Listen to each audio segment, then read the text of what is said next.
Three little girl dashed over to a high society gala and quietly whispered a proposition to the millionaire host. Please be our father. I saw something I shouldn't have. The mogul was taken aback, but his decision to play along turned his whole world completely upside down. Victor Sterling stood alone on the VIP balcony, completely separate from the loud crowd far below. He delicately twirled the stem of his expensive glass of vintage wine between his long, slender fingers, but he had no intention of tasting it. Playing their parts. Below, shimmering evening gowns and custom-tailored suits glided back and forth like pieces on a chessboard of status. Victor despised this place. He detested the clammy handshakes saturated with calculating motives, the practiced smiles honed in front of the mirror. A minor commotion erupted near the main entrance. Reporters swarmed like a disturbed hive when a popular movie star made an appearance. The security team was drawn to that area, exposing a small gap next to the red velvet rope barrier. Victor narrowed his eyes. Three tiny shadows, quick as squirrels, slipped past the barrier and threaded their way into the ballroom. They were identical triplets. They did not belong here. Their pink dresses were clean but worn thin, the frayed hems too short for their growing height. They moved with intense focus, their eyes scanning the room as if searching for a critical target. And then, those three pairs of eyes locked onto him. Victor considered simply turning away. He had no time for childish games or minor hassles. But before he could take a step, a small yet determined hand clasped onto the lapel of his Armani jacket. "Mr. Please." Victor looked down. The little girl standing before him. Harper looked straight up into his eyes. There was none of the usual fear children display when encountering a stranger, only the desperate plea of someone drowning who has found a lifeline. "Please pretend to be our dad, right now." Victor frowned gently, removing her hand from his jacket. "Where are your parents? This is not a playground. Security will show you out." "We don't need security. We need a father figure." The second girl, Violet, stepped forward. Her large, round eyes were welling up, threatening to overflow. Her small hand trembled as she reached into her dress pocket, pulled out a minuscule object, and firmly pressed it into Victor's large palm. "I'll pay you, mister. This is all I have." Victor opened his hand. Nestled securely in his palm was a pink plastic ring, the cheap kind found in candy wrappers, but its faux diamond surface had been polished until it gleamed. It was a worthless trinket to the world, yet likely a treasure for a 6-year-old.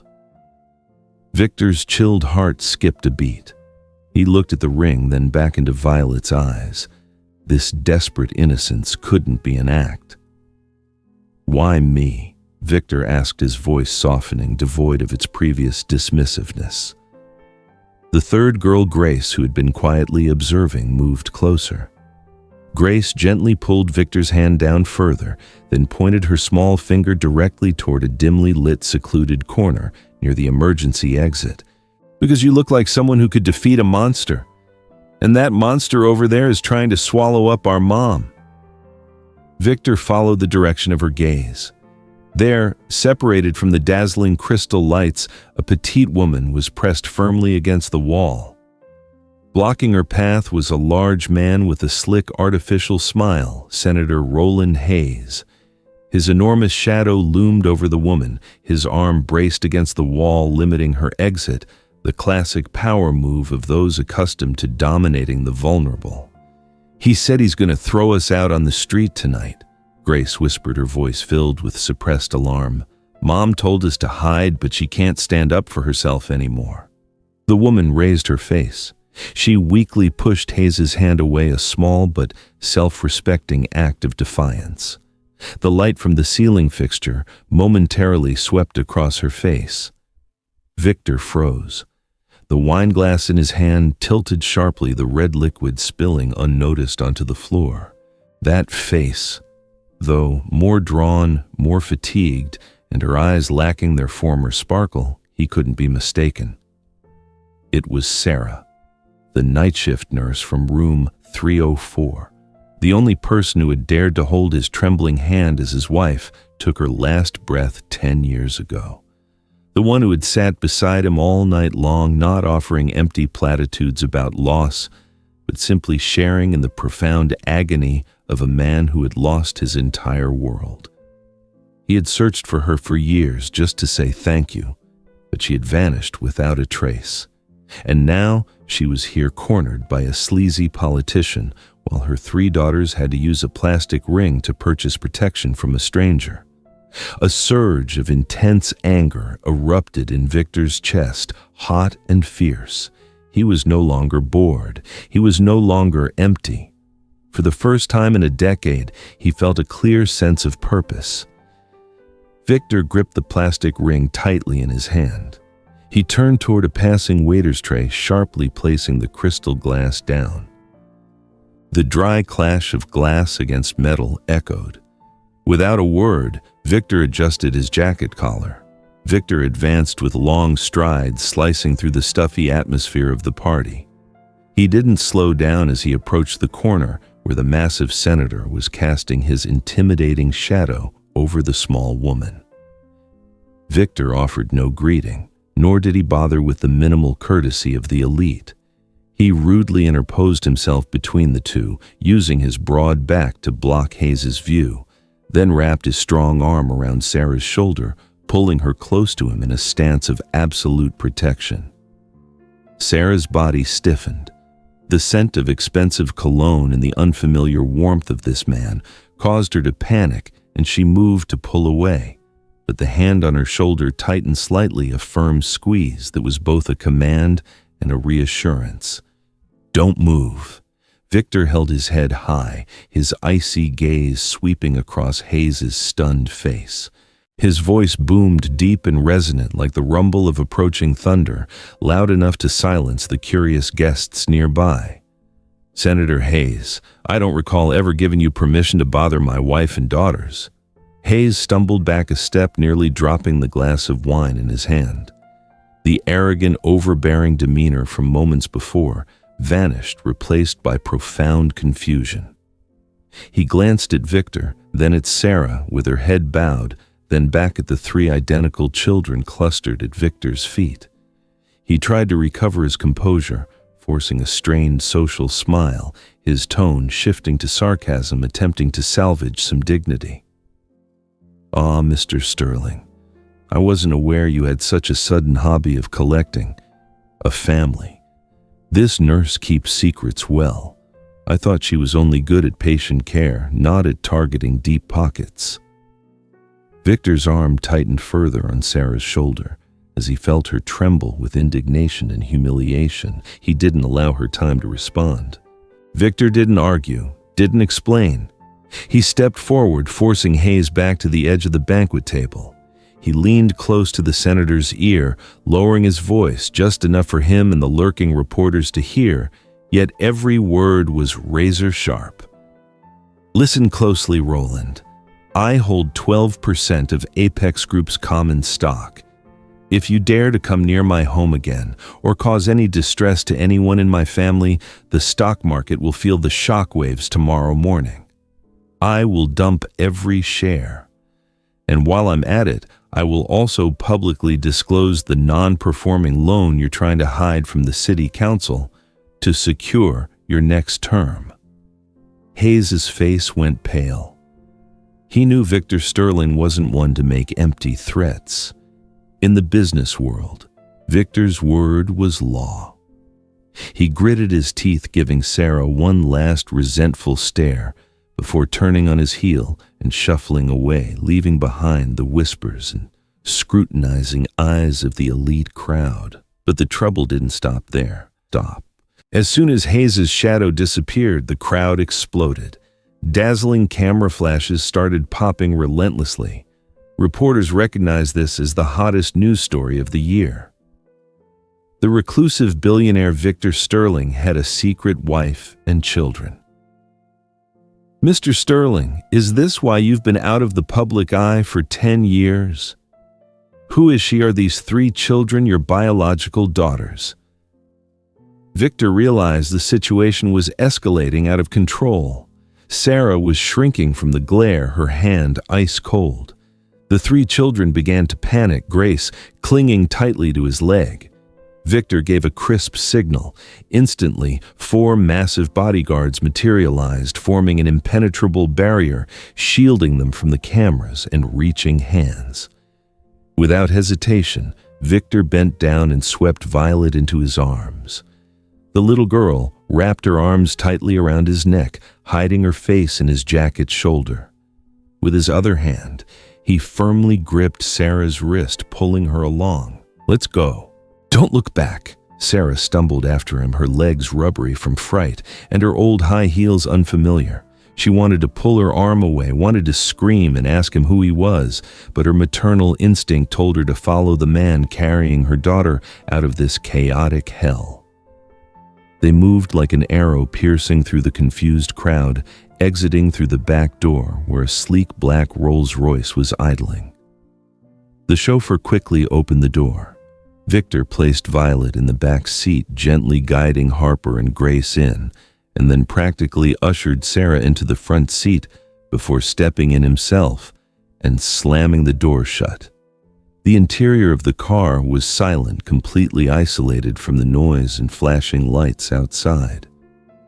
The car sped off into the night, leaving the glamorous Grand Palace Hotel behind. In the faint light of the streetlights filtering in, Victor loosened his tie, exhaling a long breath. He turned to look at the woman beside him. Sarah was huddled, clutching her chest to calm her frantic heartbeat, but then she raised her head. The eyes, red-rimmed from the earlier distress, now flared with a controlled anger. She took a deep breath, opening her mouth, ready to unleash all the burning questions in her mind upon this stranger. "Who are you? Why did you do that?" Sarah practically shouted the moment the Rolls-Royce pulled up to her house. She forcefully pushed Victor's hand away, opened the car door, and stepped onto the graveled driveway. The fury she had suppressed during the drive now erupted. She didn't care that this man had just saved her from utter humiliation. She only saw an arrogant stranger who had dragged her into a blatant lie in front of the entire city. "You think I'll be grateful? You just made my children and me the center of attention. Hayes won't drop this, and now the whole world thinks I'm your wife. Do you think our lives are some kind of game?" Victor stepped out of the car, calmly adjusting his jacket sleeve. He didn't rush to answer, nor did he seem annoyed by her agitation. He simply pointed toward the small wooden house, nestled in the deep shadows. "I don't think this is a game, Sarah, but look at your reality." Sarah turned around. Her house was enveloped in pitch darkness, not a single light on. It stood solitary, isolated like a small island in an ocean of concrete and steel. Surrounding it were the huge cranes of the Apex Group, stretching their long iron arms into the night sky like monsters waiting for the command to crush their prey. "The power's out," Harper whispered, clutching her sister's hand. Grace and Harper quickly ran inside to check. Just minutes later, the two girls returned, their faces pale under the car's headlights. "Mom!" Grace's voice trembled. "The kitchen window is smashed wide open. Someone threw rocks inside, and the water—" I turned the tap, but not a single drop came out. Sarah took a step back, her shoulders slumping. Her previous defiance vanished, replaced by profound despair. Hayes hadn't just made empty threats. He had started to tighten the noose, cutting the power, cutting the water property damage. He wanted her and her children to live in fear and deprivation until she willingly surrendered her home. "He wants to wear us down," Sarah said, her voice cracking. I really tried to work to keep this roof over our heads, but I can't stand against them. They have money, they have influence, and I have nothing." Victor silently watched the three children huddling together against the cold wind. He walked toward the house, inspecting the broken glass shards and the severed water line. He moved with the competence of someone used to handling major complications, his sharp eyes assessing the level of danger. He turned back facing Sarah. You can't win by playing by his rules because he writes the rules in this city. But I'm different. I can rewrite the rules. What do you want? Sarah asked, her eyes full of suspicion. You wealthy people never do anything for free. A contract, Victor stated flatly with the decisive tone of a businessman closing the most important deal of his life. I will provide you with the best legal counsel on the West Coast. I will assign staff to monitor this property 24/7. I will ensure Hayes cannot harm a hair on your children's heads. In return, you must continue the charade from tonight. Let me be your husband, the children's father, in name only. I need a legitimate legal standing to intervene in this land dispute as a protector. If I'm just a stranger, the court will dismiss me. But if I am family, I have the right to challenge Apex. Sarah looked at Victor, then down at her 3 tiny daughters. Violet was shivering from the cold, her lips turning blue, but she was still trying to keep her mouth tightly shut to avoid crying. Her pride screamed in opposition, but her maternal instinct urged her to accept. She was standing at the edge of a precipice, and this man was the only rope available. You won't cause them any distress, will you? Sarah asked the final question of a mother betting everything. I give you my word, Victor replied, his gaze surprisingly steady and sincere. Sarah closed her eyes, swallowing her tears. She nodded. Fine. Do what you need to do. Victor extended his hand. Sarah hesitated for a second, then grasped his large hand, a cold handshake marking the birth of an unlikely alliance. But just as their hands met, a loud sound tore through the quiet night. Crash. A heavy chunk of concrete flew out of the darkness near the construction site, hitting the windshield of Victor's Rolls-Royce directly. The dry shattering of glass echoed. Shards of safety glass scattered onto the asphalt right at their feet, gleaming like deadly diamonds. Will Victor's sudden appearance save Sarah from the hand of a powerful figure? Follow along for the intense confrontation in the next chapter. The shattering glass on the asphalt was like a death knell for the brief moment of peace. Victor did not flinch at the sight of the chunk of concrete resting on the driver's seat. He quickly stepped down, his eyes scanning the pitch-black night toward the construction site like a predator searching for its opponent. Security, secure this area immediately. Don't let anyone approach the house. Victor gave the order to his security team via his headset. He turned back to Sarah. She was not trembling with fear for herself. Her hands were busy covering Harper and Grace's eyes while tightly pressing Violet's head against her chest.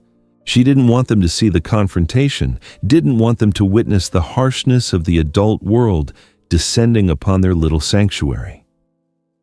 Get inside. It's going to be a long night, Victor said, his voice low but firm enough to pull Sarah out of her panic. The real storm hit the next morning, not from the sky, but from the newsstands and television screens. In his office on the top floor of the Sterling Tower, Victor tossed the morning paper onto the glossy glass table. The front page slammed the viewer with a secretly taken photograph from the previous night, the scene of him carrying Violet and pulling Sarah away from the party. But the angle had been deliberately cropped, making the protective gesture look like a suspicious pulling motion.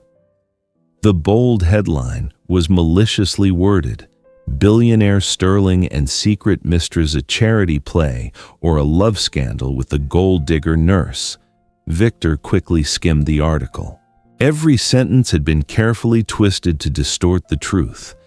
They portrayed Sarah not as a resilient single mother, but as a schemer exploiting her 3 children to trap a lonely magnate. Details of her difficult past were picked apart, with unfounded rumors added about her being deeply in debt. His internal phone rang. Victor pressed the button to answer. "Sir, the financial report you requested is ready. The sudden surge in donations to St. Mary's Hospital and the 3 major news outlets this morning all originated from subsidiary charitable funds of the Apex Group. Victor gave a faint cold smile that didn't reach his eyes. I knew it. Hayes is playing a game of economic siege. He wants to cut off her lifeline. At the same time at St. Mary's Hospital, Sarah stood in the director's office, her hands tightly clasped to hide her trembling. The atmosphere in the room was so cold she could hear the hum of the air conditioning. The director, who had once praised her as the most dedicated nurse in the intensive care unit, now avoided eye contact. He looked down at the pile of folders on his desk, his voice stuttering and hesitant. Ms. Jensen, I'm deeply sorry. We are forced to make the decision to suspend your duties indefinitely. Why? Sarah asked, her voice choked. I have never violated any regulations. I've worked overtime for the past 2 years without a single break. It's not a professional issue, Sarah. This morning, the hospital received many calls from major donors. They are concerned about the rumors in the press. They say your image compromises the hospital's reputation. Rumors? Sarah gave a bitter laugh, hot tears welling up in her eyes. You believe what a tabloid writes over an employee who has worked for you for 5 years? You know I need this job to feed my children. I apologize. The decision came from the board of directors. I cannot override it. Itao. Sarah walked out of the hospital with a small cardboard box in her hand. Inside were only a few medical notebooks, a chipped coffee mug, and a photo of her 3 daughters taken on their 5th birthday. The midday sun was glaring, but all she saw was gray. She had lost her only source of income. Now she was not only fighting to keep her house, but also fighting to put food on the table for her children tomorrow. Hayes had struck at her most vulnerable point, her pride and her ability to survive. Late in the afternoon, as the red glow of the sunset enveloped the suburban neighborhood, the 3 children, Harper, Grace, and Violet, were playing in the small backyard. Although their mother had strictly told them not to go outside, the stuffy atmosphere in the powerless house was too much for the children. They were playing with their old dolls when the roar of a motorcycle engine revved nearby. A group of unfamiliar young men, their faces completely covered with masks, stopped right next to the chain-link fence. They didn't enter. They just stood outside yelling foul language and intimidating words. Get out, you leeches! Give the land back or watch your backs! Stinky bags of garbage and containers of red paint were hurled over the fence, splattering onto the concrete patio, spraying onto the girls' pink dresses. The bright red paint streaking across the gray patio looked horrifying, like a scene from a tragedy. Violet burst into tears from the fright. Grace stood frozen, her face ashen. But Harper was different. She grabbed her 2 sisters' hands, pulling them firmly toward the old rickety wooden table in the corner of the yard. Get under, hurry, cover your ears. Harper shoved her sisters under the table, using her own body as a shield. Her small, trembling hand reached into her dress pocket, pulling out the old Nokia candy bar phone that her mother Sarah had discarded long ago, but which Harper had secretly kept and charged at a neighbor's house. She pressed the number on the speed dial she had just set up last night at the Sterling Group boardroom. Victor was seated at the head of the table, listening to a report on the stock situation. His private phone, placed on the glossy table, vibrated. The screen displayed a short name, Little One. Victor raised his hand to signal a pause in the meeting. The entire room fell silent. He answered the call. Uncle Victor. Harper's trembling but determined whisper came through. Bad people are here. They threw red paint at us. Mom isn't home yet. I hid Grace and Violet under the table, but Violet is crying too loud. Can you come? Victor shot to his feet, his chairman's chair screeching as it was pushed back. His face became grim, the usual coolness gone, replaced by the fury of a wild animal whose territory has been invaded. "Stay put. I'm on my way. Don't hang up." He looked around the room, announcing briefly, "Meeting adjourned. I have a family emergency." Without waiting for a response, Victor strode out of the room, shouting into the phone at his chief of security. "Dispatch Alpha Team to the address I'm sending. Immediately. If anyone is loitering near that house, detain them." When Victor's Rolls-Royce skidded to a stop in front of Sarah's house, a thunderstorm had begun to gather. Dark clouds churned overhead as if to swallow the tiny house.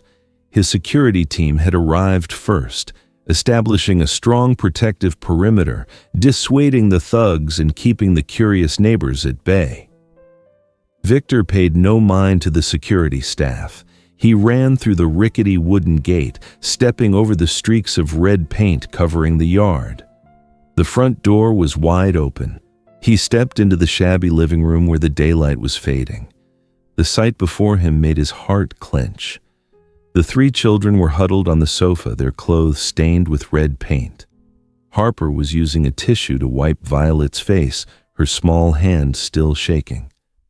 And Sarah, she was sitting on the cold floor amidst a pile of broken pottery from a vase and the red paint that had been tracked in from outside. She wasn't crying or screaming. She just sat there dazed, holding a small rag, unconsciously rubbing at a stain on the wooden floor, even though the stain was only getting larger. Her nurse uniform was wrinkled. Her box of personal items from the hospital lay neglected in the corner of the room. She looked utterly small and alone, like a sandcastle that had just been completely washed away by the tide. Victor moved toward her, his shadow falling long and covering her. Just then, a rumble of thunder shook the sky. The storm hit, bringing a downpour that poured onto the corrugated iron roof. And then the last faint light from the street lamp outside the window flickered out. The neighborhood was in a complete blackout. Darkness swallowed the 4 of them, and the strange man leaving only the howling rain and the heavy, difficult breathing of people driven to the edge. The 3 children huddled together on the old sofa, the sound of the thunder making Violet jump, burying her face deeper into her older sister Harper's lap. "I have to secure this window," Victor said, his voice almost lost to the wind. He tossed his jacket onto a chair, rolling up the sleeves of his white shirt past his elbows. The hands that were usually only familiar with signing multi-million-dollar contracts now firmly held a hammer and nails. He pulled out some old plywood sheets that Sarah had kept in the corner of the room, fitting them onto the shattered window frame. Sarah stood watching him, still clutching the thin blanket. She was struck by the strangeness of the scene. This man, Victor Sterling, the cold technology billionaire the press hailed, was now swinging a hammer, nailing planks into her leaky house in the middle of a raging storm. Each strike of the hammer was firm and powerful, yet careful, as if he were repairing a valuable antique rather than a rotting window frame. "You act like you're used to this," Sarah blurted out, her voice still trembling from the cold and fright. Victor paused for a moment, not turning back. "Before I had all this, I also lived in a house where every time it rained, we had to bring out buckets to catch the drips. Poverty teaches people more skills than any university." He drove in the last nail. The howling of the wind immediately subsided, the room growing quieter, with only the pitter-patter of rain on the roof. Victor turned around, wiping the sweat from his forehead with a handkerchief. The flashlight in Sarah's hand inadvertently swept across his face. In that brief moment, Sarah froze.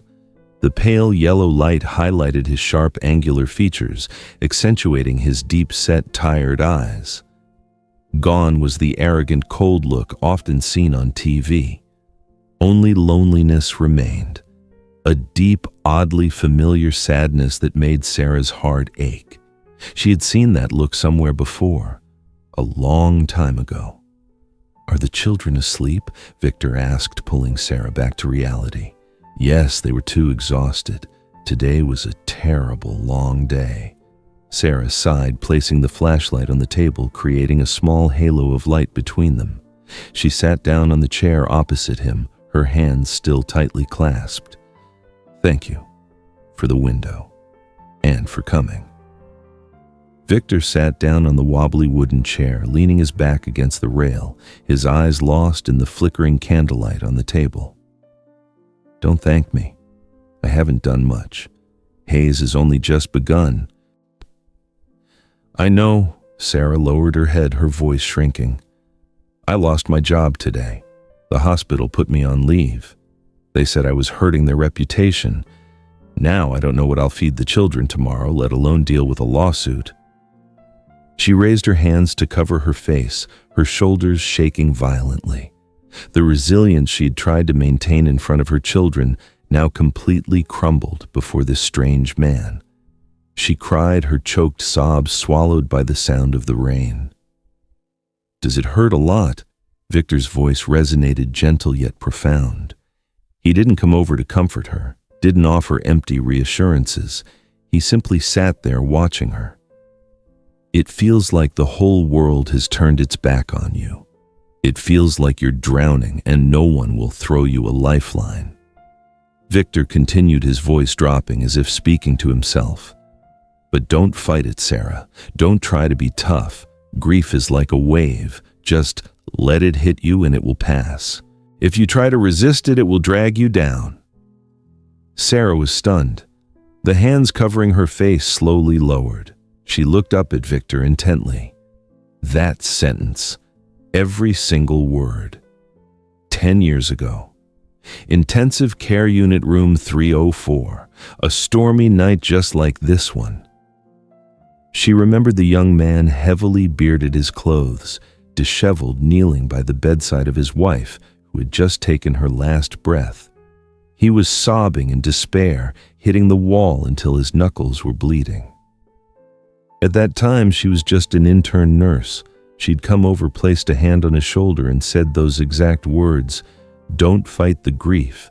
Let it pass like a wave." The image of the haggard man from the past overlapped with the image of the sophisticated man before her. Those eyes, that pain. "It's you," Sarah whispered, her voice faint with surprise. "Rachel Sterling's husband, the man from room 304. Victor remained silent. He didn't deny it, only lowered his head to look at his calloused hands. That silence was the clearest answer. Sarah sprang to her feet. The chair was pushed back with a loud creak. She backed away, her expression shifting from shock to anger and hurt.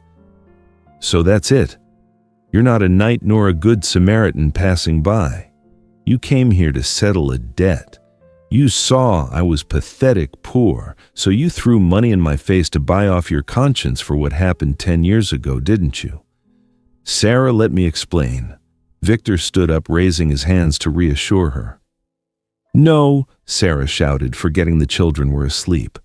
"I don't need your pity. I cared for your wife because it was my duty, because I am a nurse, not so that 10 years later you could come back and hand out charity to me like a beggar. Go. Get out of my house now." Sarah's pride was deeply wounded. She had thought he was helping her out of compassion because he saw the injustice, but it turned out she was just an item on a billionaire's to-do list for peace of mind. Victor did not back down. He quickly stepped forward, firmly grasping Sarah's wrist before she could push him toward the door. For the first time, his composure shattered. "You think I'm doing this for you?" Victor growled, his eyes blazing, boring into hers. "You think I have nothing better to do than put on an act in front of the entire city just to repay a nurse?" Sarah was taken aback by his intensity. "For 10 years I've lived like a ghost, Sarah.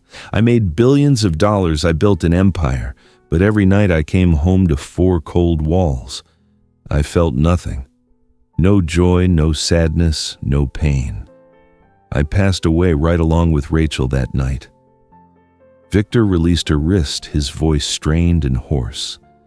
"But last night when I saw you standing there shielding your children from that scoundrel Hayes, When I saw your daughter give me that cheap plastic ring to buy protection for her mother, for the first time in 10 years, my heart came back to life. I felt angry. I felt the urge to protect someone. I'm not rescuing you to repay a debt, Sarah. I need you. I need these crazy kids. You are the only thing that makes me feel like a human being, not just a money-making machine. Sarah stared at him. She saw the tears suppressed in the eyes of the city's most powerful man. That raw confession tore down all the barriers, all the suspicion between them. He wasn't looking down on her to bestow favors. He was standing with her at rock bottom, reaching out his hand so they could both pull each other up. Sarah's anger dissipated, replaced by a deep empathy. She understood that feeling of profound loneliness. She understood the feeling of having to force yourself to keep going when your heart is broken. So, we're both broken people trying to fix each other, Sarah asked, a weak, wry smile appearing on her lips. It appears so. Victor gave a small, genuine laugh, the most sincere he had ever made. Allies, Sarah took a deep breath, wiping away the tear that still lingered on her cheek. She extended her hand this time without hesitation or wounded pride. Allies. But you have to promise not to nail up my windows again without asking the homeowner. Victor took her hand. His hand was warm and steady. Agreed. They both sat back down on their chairs, listening to the rain in silence, but no longer feeling the cold or the solitude. Tonight, in this dilapidated house, a true alliance was formed, not by contract or money, but by shared wounds. The next morning, the storm had passed. The first weak rays of sunlight filtered through the wooden planks Victor had just nailed shut. Sarah was busy in the kitchen making coffee with a camping stove, while Victor had dozed off on the sofa in an uncomfortable position. A rare calm filled the house, but it didn't last long. Ring, ring, ring. Sarah's phone vibrated violently on the wooden table, shattering the silence. The screen displayed the elementary school's number. Sarah quickly answered, her heart pounding. "Hello, I'm here. Ms. Jensen." The principal's voice was high-pitched and completely panicked. "You must come to the school immediately. There's a major problem." "What is it? What about Harper, Grace, and Violet?" Sarah dropped the coffee spoon to the floor. "The police and Child Protective Services. They are here. They have a court order. They are demanding to take the 3 children right now. They are screaming your name. Please hurry." The phone slipped from Sarah's hand, hitting the floor with a dry thud. Victor woke up with a start, seeing Sarah frozen in the middle of the room, her face drained of color, her eyes wide with terror, looking at him. They are taking my children. Sarah, get in the car, right now." Victor didn't shout, but his voice contained an urgency that jolted Sarah out of her panic. He didn't run to the Rolls-Royce with the broken windshield. He pulled a different set of keys from his pocket, unlocking the door of a black high-riding SUV parked in the corner of the yard, the security team's backup vehicle. As he drove out of the narrow alley, Victor was already on his phone speaker on. "Reynolds, I don't care if you're having lunch or in court. I need you at the St. Mary Elementary School gate in 10 minutes. Bring an emergency stay order." The other end crackled with the sound of rustling papers and the urgent voice of the group's chief counsel. "But sir, we need a signature from a Supreme Court judge. Hayes used a shortcut through the local family court. He has the judge there in his pocket." "Then call Judge Harrison. Remind him who funded the law scholarship last year. Tell him this is a legalized kidnapping. I want that order in your hand the moment I arrive. Make it happen." Victor hung up his eyes, locked on the road, his foot pressing the gas pedal, sending the car surging forward like a predator. Sarah sat in the passenger seat, her hands clenched on the seatbelt, tears streaming down her face, but she didn't dare to cry out loud. He actually dared to do it. He dared to use Child Protective Services. Sarah whispered, her voice trembling with hatred. He knows that's my only weakness. He's making the biggest mistake of his life, Victor replied curtly, his hands gripping the steering wheel so tightly his knuckles were white. He just poked the beast. At the St. Mary Elementary School gate, the scene was chaotic like a traffic accident. A white van with the social services logo was parked conspicuously at the entrance. Two social workers, a man and a woman, were trying to separate the three children from their homeroom teacher. "Let go of me, I'm not going anywhere," Harper screamed. Spreading her small arms to shield her sisters, she kicked wildly at the woman trying to grab her. "Mommy, Daddy, Victor." Violet wailed. Her face tear-streaked, her small hands clinging to Harper's legs like a lifeline. Grace stood motionless, her face ashen, but her eyes glared at the adults around her with a frightening intensity. "Teacher, please step aside. We have a court order. The children's living environment is unstable." The male social worker said, his voice cold and impatient. He pushed the teacher away, reaching out to grab Grace's collar. "Don't you touch my sister." Harper lunged forward, biting down hard on his arm. "Ow, you little brat," the social worker yelled, raising his hand as if to strike. "Screech." The piercing sound of the tires shattering the tense atmosphere. Victor's black SUV stopped right at the curb, followed by two other luxury sedans. The car door flew open. Victor stepped out, his tie askew, his shirt sleeves rolled up, revealing his strong forearms. He didn't run, he strode.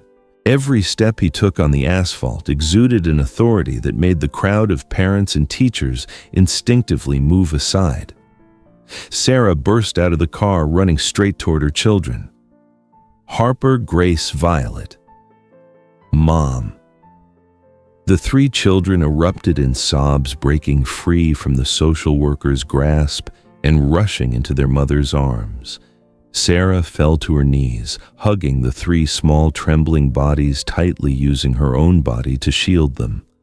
The male social worker rubbed the bite mark on his arm, his face red with fury. He pulled out a piece of paper with a red seal. "Are you Sarah Jensen? You are obstructing an officer in the performance of their duty. We have an order for temporary custody removal due to... You should keep quiet if you want to keep your pension." Victor stood directly in front of Sarah and the children. He was a head taller than the social worker, his gaze looking down at him as if at an insect. From the sedan behind, Attorney Reynolds stepped out holding a thin file. He calmly adjusted his glasses, walked up beside Victor, and held out the document he had just received via mobile fax in the car. "Greetings. I'm the legal representative for the family. This is an emergency stay order signed by the state Supreme Court judge 5 minutes ago. It invalidates all orders for the apprehension or relocation of these three children until a formal hearing can be held." The social worker snatched the paper, his eyes scanning the lines of text. His face changed instantly.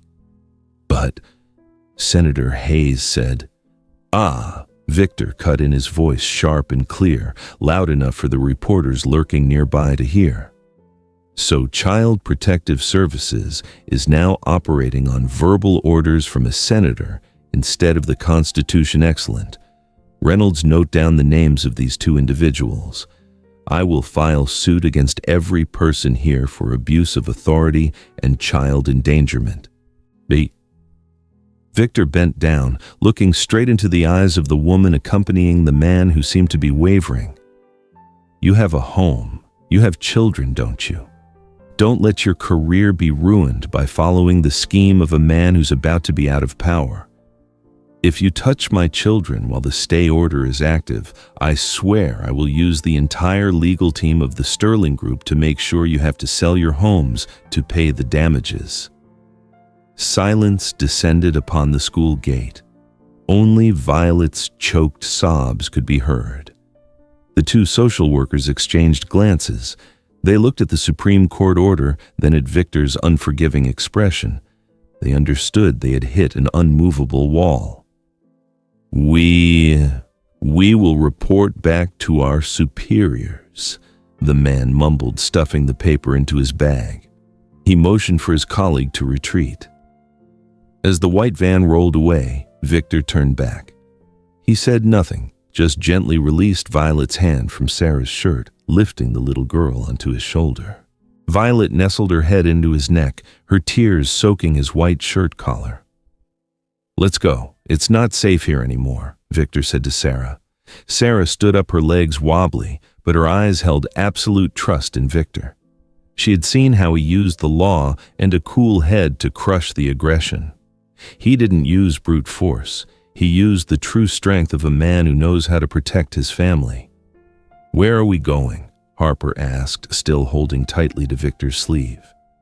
"To a place where no one can throw rocks through the window or take you away," Victor replied, opening the car door for the four of them. "My house."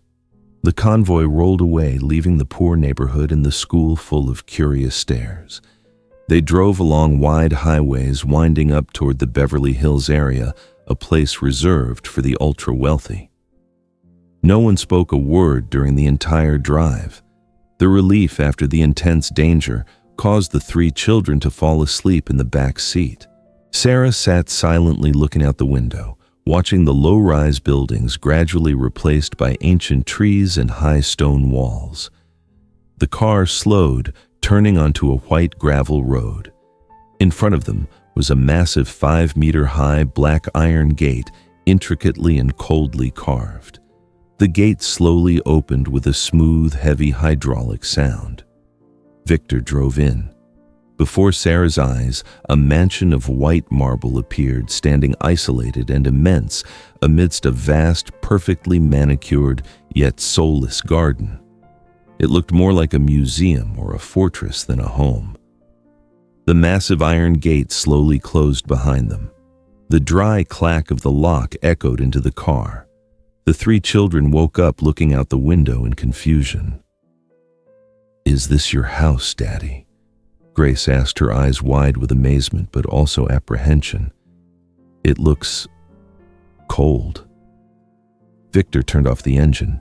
He looked at the house he had lived in alone for 10 years, then turned back to look at the 4 pairs of eyes waiting for him. It is a bit cold," he admitted, his voice softening. "But from today it will be safe. Get out of the car. Welcome to Fortress Sterling." Harper, Grace, and Violet held hands, tiptoeing across the threshold of the Sterling estate. The enormous space was filled with the scent of oak and the silence of decades. Victor Sterling stood there, watching the small shadows begin to disrupt the perfect order of his life.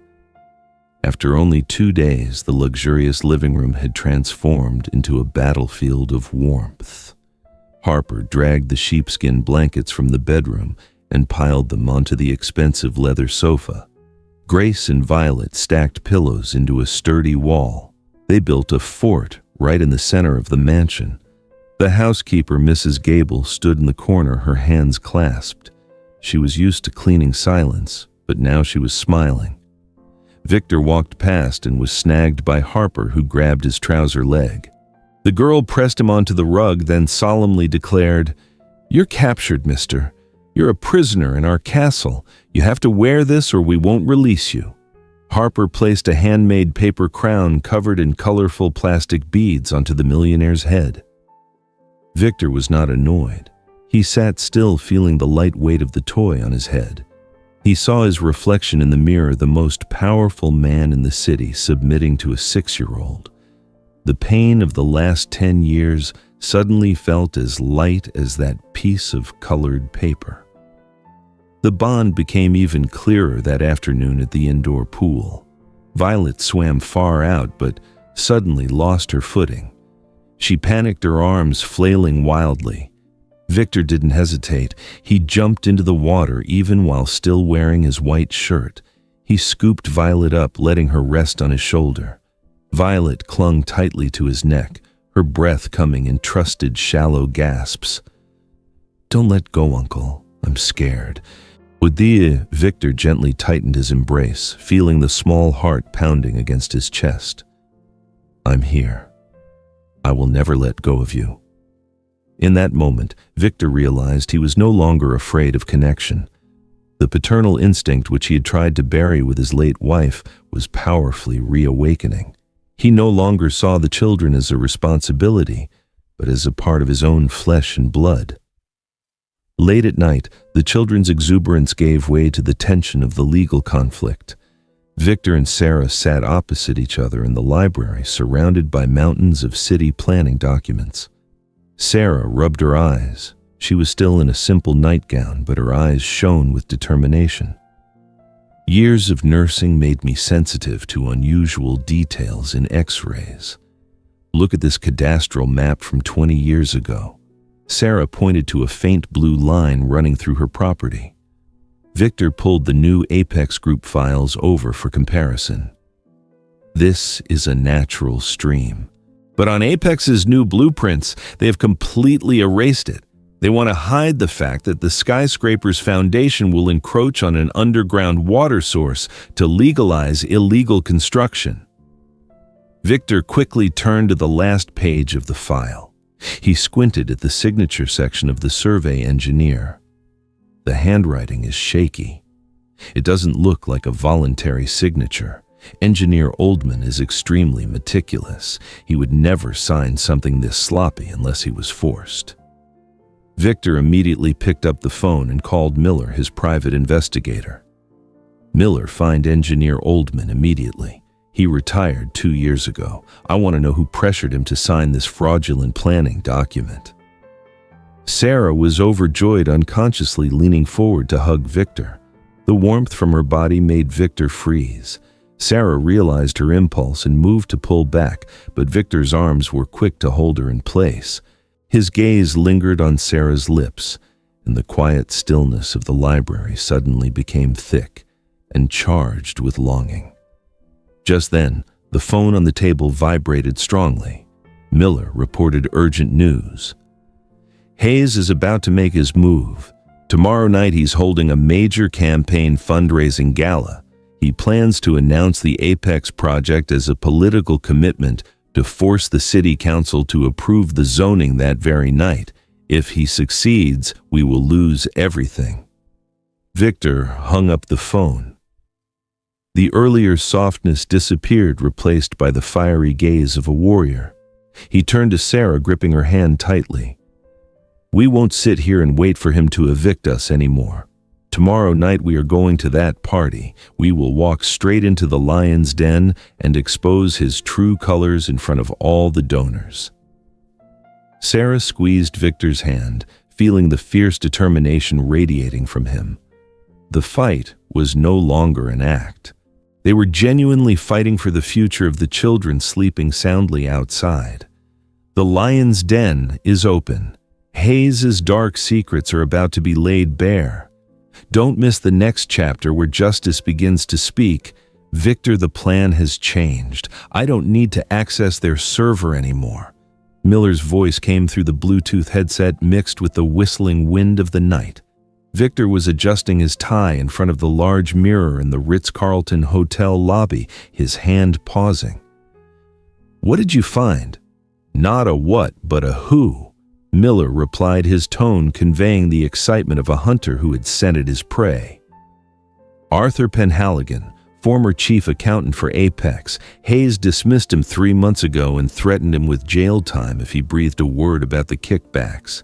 He's scared, but he hates Hayes more than he is afraid. I'm convincing him to hand over the original ledgers. I need a little more time. You have 30 minutes. I'll keep him occupied here. Victor disconnected. He turned to Sarah. She stood there in an emerald green evening gown, the color of hope, but her hands were clutching her clutch bag so tightly her knuckles were white. I'm afraid I'll mess things up, Sarah confessed, her eyes flickering. This is not my world. These people, they smile, but they hold daggers.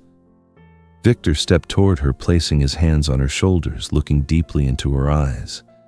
You don't have to become like them. You just need to be the mother who dared to stand in front of Hayes to protect her children. The truth is the sharpest weapon tonight. Remember, you're not going in there alone. The large doors of the ballroom swung open. The dazzling crystal chandeliers and the sound of classical music swept over them. Victor offered his hand. Sarah took a deep breath, raised her head, and placed her hand in his. Their arrival was like a stone thrown into a calm lake. The low chatter immediately stopped. All eyes turned toward the uninvited couple. The cameras of the television networks instantly pivoted. Senator Hayes was standing among the crowd of donors, his glass of wine paused mid-air. The practiced corporate smile on his lips twitched for a second before being quickly reformed. He couldn't have them removed. There were too many journalists here. He was forced to play the gracious host. Mr. Sterling. Hayes stepped forward, his voice loud and resonant, but his eyes were ice cold. And Ms. Jensen. What a pleasant surprise. I don't recall sending an invitation to the slums. My apologies, your neighborhood. We came to congratulate you, Senator. Victor countered his smile just as sharp. We heard you're about to announce a project that will change the face of the city. We couldn't miss that historical moment. While Victor held Hayes's and the crowd's attention, Sarah quietly slipped away. Holding a glass of water, she approached Mrs. Hayes, a woman in her 50s, laden with diamond jewelry but with eyes constantly darting with worry. Mrs. Hayes, Sarah greeted softly. That's a beautiful necklace. Mrs. Hayes spun around, her face defensive. What do you want? I just wanted to caution you. Sarah said, her voice as sincere as if they were close confidants. My husband, Victor, he never fights a battle he isn't certain to win. If Mr. Hayes falls tonight, do you know what will happen first? The IRS and the FBI will freeze all the assets in your name. You'll lose everything from the mansion to those diamonds. Mrs. Hayes's face went pale. She looked toward her husband, who was engaged in artificial banter, then back at Sarah. He said everything was taken care of. Men always say that before the ship sinks. Sarah added a remark that hit the woman's fear of material loss. If I were you, I'd worry about securing something for myself. A private stash or a secret safe, perhaps. The safe, Mrs. Hayes muttered distractedly, her eyes darting nervously. He hid the key to his private safe at his personal lawyer's office. He said it was his final insurance. Sarah smiled, nodded her thanks, and walked away. She had what she needed, but Hayes, with the instinct of an old fox, had caught sight of the brief conversation. He saw the panicked expression on his wife's face. Rage blinded him.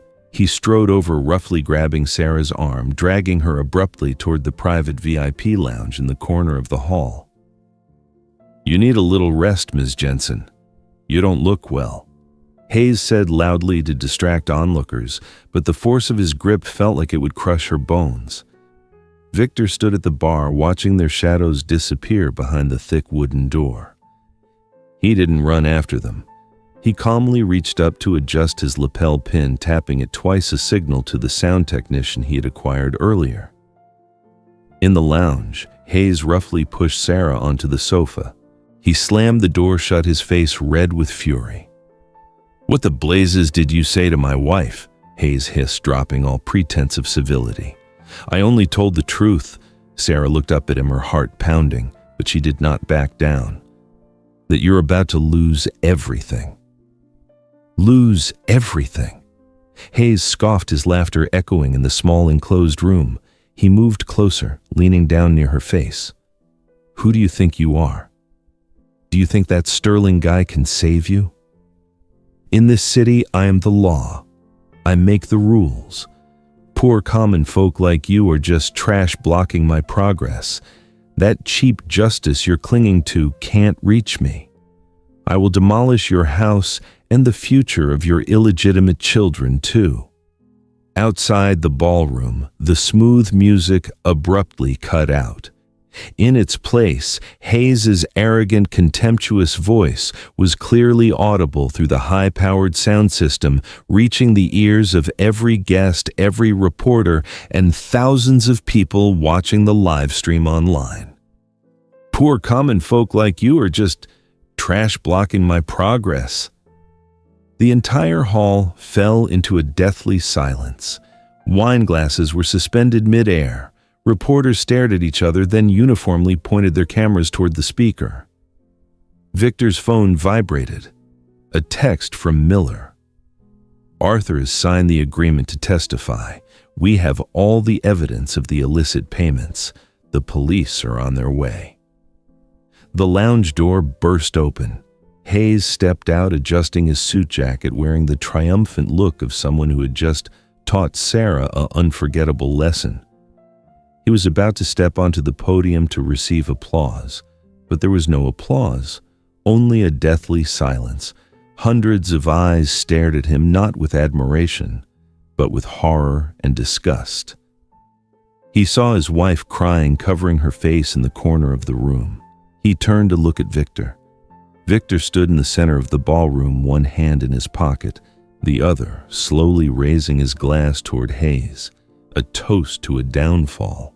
The trap had been sprung, and the old wolf had just walked into it himself. Roland Hayes froze as he saw the police team enter the Ritz-Carlton ballroom in the middle of the party. He knew his political career and his entire future were unraveling to the tune of the soft music that had played moments before. At the Supreme Court hearing a week later, the atmosphere was thick with tension. Hayes's lawyer slammed his hand onto the table, his voice echoing throughout the courtroom. "I object to my client being charged based on that recording. It was obtained illegally and violates his right to privacy. The court cannot admit evidence obtained through an entrapment scheme." Victor sat in the front row, his eyes fixed on the judge. He was unfazed, knowing the recording was merely the spark for a larger conflagration. Outside the courtroom, the shouts of thousands of citizens echoed against the thick stone walls. "You can discredit the sound on the speaker, but you cannot discredit the shouts of the crowd out there. The truth does not need your permission to exist." As Victor finished, Arthur Penhaligon took the witness stand. The former chief accountant of Apex placed a thick file on the table. "I kept the ledgers for Apex for 10 years. This is the evidence that Hayes accepted bribes to alter the land zoning. He knew Sarah's property had an unstable underground water source, but still approved the skyscraper construction. He was willing to put thousands of people at geological risk just to pocket $10 million. The courtroom buzzed with murmurs. Sarah took the stand immediately after. She did not look at the financial charts. She looked directly at the jury. "You talk about profit in city development. I talk about the feeling of a mother who sees her 3 children having to hide under a table because bricks were thrown through the window. I talk about the nights my children trembled in the dark because the power was intentionally cut off. My home is my children's life, not a bargaining chip for you to trade." Sarah's testimony represented hundreds of other struggling families facing oppression. The pressure from public opinion and the undeniable pile of financial documents shifted the balance of justice. The judge struck his gavel firmly. "The Apex project has severely violated construction regulations. Roland Hayes, your immunity is revoked immediately for criminal investigation." Police officers moved to escort Hayes away on the spot. Sarah won the case. The house was secured. The 3 children ran to hug their mother and Victor amidst the cheering of the crowd. Sarah looked at Victor, her eyes filled with joy and profound gratitude. "We did it, Victor." Victor smiled, but as the camera flashes died down, a feeling of emptiness crept into his chest. The protection contract was complete. The reason for him being in their lives was now gone.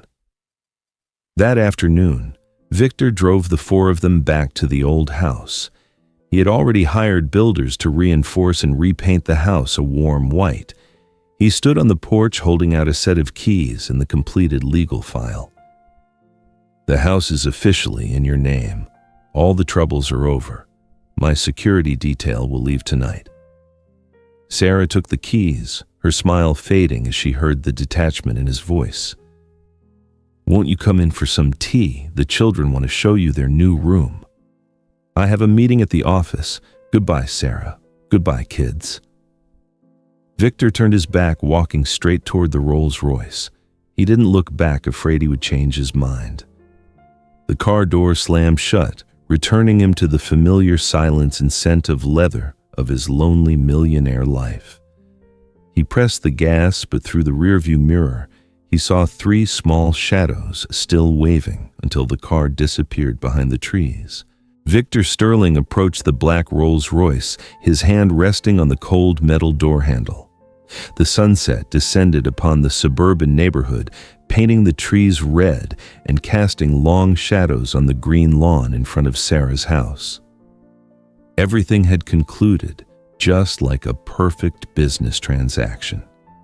The bad guy had been apprehended, the house was safe, and the legal documents were securely in the owner's hands.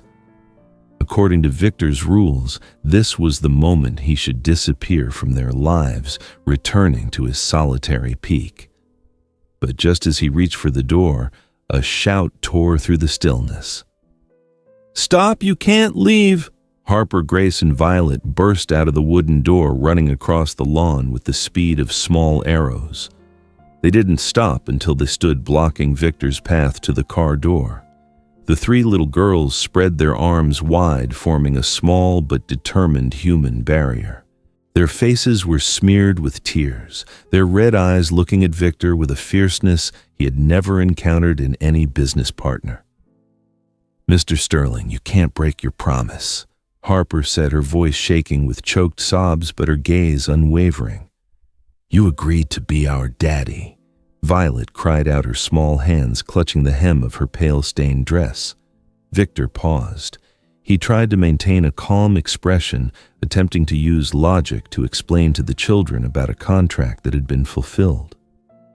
"It's over, kids. I helped your mother get justice.